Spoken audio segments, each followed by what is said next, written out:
प्यारे बच्चों, आज हम देखेंगे कि गणित में किसी भी संख्या को उसके विस्तारित रूप में या विस्तारित क्रम में कैसे लिखते हैं। तो उदाहरण के लिए हम एक संख्या लेते हैं, जैसे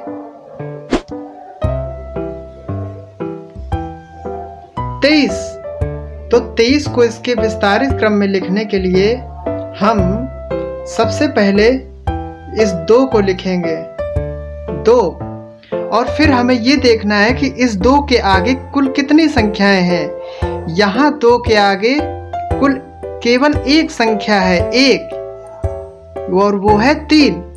तो एक संख्या होने की वजह से हम इस 2 के आगे एक बार 0 लगा देंगे और फिर इसके आगे प्लस का निशान लगाएंगे और फिर इस बचे हुए 3 को लिख देंगे।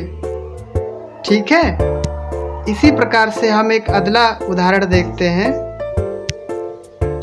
अब मैं एक संख्या लेता हूं 153। अब इसे हम विस्तारित रूप में कैसे लिखेंगे? इसे विस्तारित रूप में लिखने के लिए हम सबसे पहले इस 1 को लिखेंगे, यानी कि 1, और इसके आगे कितनी संख्याएं हैं? तो इसके आगे हैं 1, 2, यानी कि 2 संख्याएं। तो हम इस वाले 1 के आगे 2 0 लगा देंगे। ठीक है। और इसी प्रकार से हम अब इस प्लस का निशान लगाएंगे इसके आगे।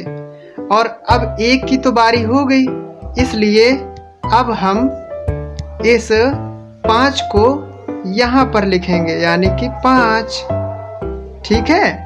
और इस 5 के आगे कितनी संख्याएं हैं? 1, यानी कि इस 5 के आगे एक संख्या है, इसलिए इस वाले 5 के आगे हम 1 0 लगा देंगे। ठीक है। इस प्रकार से हमारा 5 भी हो गया, 1 भी हो गया। ठीक है।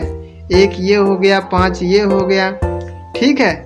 इस प्रकार से हम अब आगे प्लस का निशान लगाएंगे और अब यहाँ पर हम इस 3 को लिखेंगे 3। तो अब इस 3 के आगे तो कोई संख्या है ही नहीं, तो इस 3 के आगे हम यहाँ के आगे कुछ नहीं लगाएंगे, यानी कि 153 का विस्तारित क्रम में हो गया 100 धन 5 0 धन 3, यानी कि 100 धन 50 धन 3। इसी प्रकार से हम एक संख्या और देखते हैं। अब हम देखते हैं 650। तो 650 को विस्तारित क्रम में कैसे लिखेंगे? सबसे पहले हम 6 को लिखेंगे और अब देखेंगे कि 6 के आगे कितनी संख्याएं हैं, 1 2। तो इस 6 के आगे हम 2 0 लगा देंगे और फिर प्लस का निशान लगाएंगे, धन का निशान लगाएंगे। ठीक है। तो अब हम इस 5 को लिखेंगे 5, और इस 5 के आगे कितनी संख्याएं हैं? 1, यानी कि एक संख्या होने की वजह से हम इस 5 के आगे 1 0 लगा देंगे और फिर लिखेंगे प्लस। अब देखिए हमारा 6 हो गया, 5 हो गया, 6 5। ठीक है। और अब 0 की बारी आती है, लेकिन 0 को कोई संख्या ना होने, 0 कोई संख्या नहीं होती है 0, तो 0 को हम नहीं लिखेंगे। ठीक है।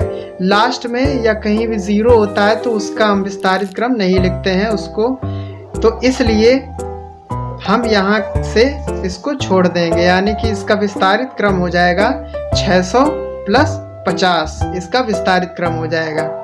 इसी तरह से एक अगला उदाहरण देखते हैं जिसमें हम बीच में 0 लगाएंगे। ठीक है। तो यहाँ पे हम एक संख्या लिखते हैं 3 0 2 0। तो इसे विस्तारित क्रम में कैसे लिखेंगे? इसे विस्तारित क्रम में कैसे लिखेंगे?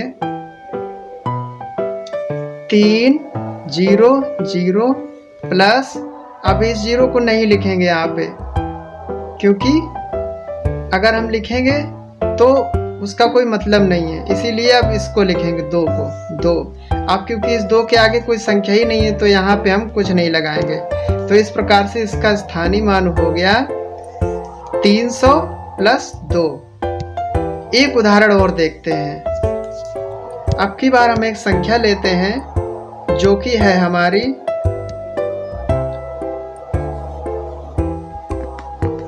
300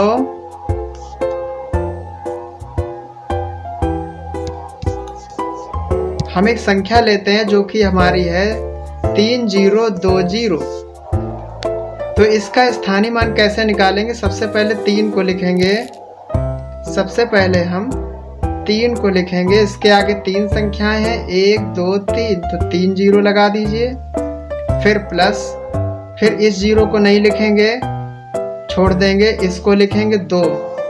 तो 2 के आगे एक संख्या है यानी 0, एक संख्या होने की वजह से एक जीरो लगाया। अगर कुछ और यहाँ लिखा होता 1 तो 1 2 यानी कि इसको भी काउंट करते, इसको भी काउंट करते तो 2 जीरो लगा देते। लेकिन यहाँ पे एक संख्या होने की वजह से हम एक ही जीरो यहाँ लगाएंगे तो हो गया 20। इसके बाद ये जीरो है तो इसको अब कुछ नहीं करेंगे, बस ये इसका हो गया विस्तारित क्रम। इसी प्रकार से देखिए, आपको बस यही याद रखना है कि जिस अंक के आगे जितनी संख्याएं लिखी हैं उतने ही आपको जीरो लगा के प्लस करके लिखते चले जाना। अब जैसे ये है, देखिए अब इसका स्थानीय मान इसको जो है विस्तारित क्रम में कैसे लिखेंगे? इसको लिखेंगे 6, अब 1 2 3 तो 3 जीरो लगा दीजिए, 1 2 3, फिर प्लस, इसके बाद है 1 1, तो 1 के बाद है 2 संख्याएं 1 2, तो 1 2, इसके बाद लिखिए प्लस, फिर यहाँ पे है 9, ठीक है, तो 9 के आगे है 1 जीरो तो 9 जीरो, फिर इसे लिखिए प्लस जीरो, तो जीरो को तो हम लिखते नहीं है इसलिए इसको हम इतना ही छोड़ देंगे, ठीक है। तो ये हमारा हो गया, ठीक है। इसी प्रकार से हमें जिस भी संख्या का स्थानीय मान निकालना है उसे हम आसानी से निकाल सकते हैं। वीडियो देखने के लिए बहुत बहुत धन्यवाद।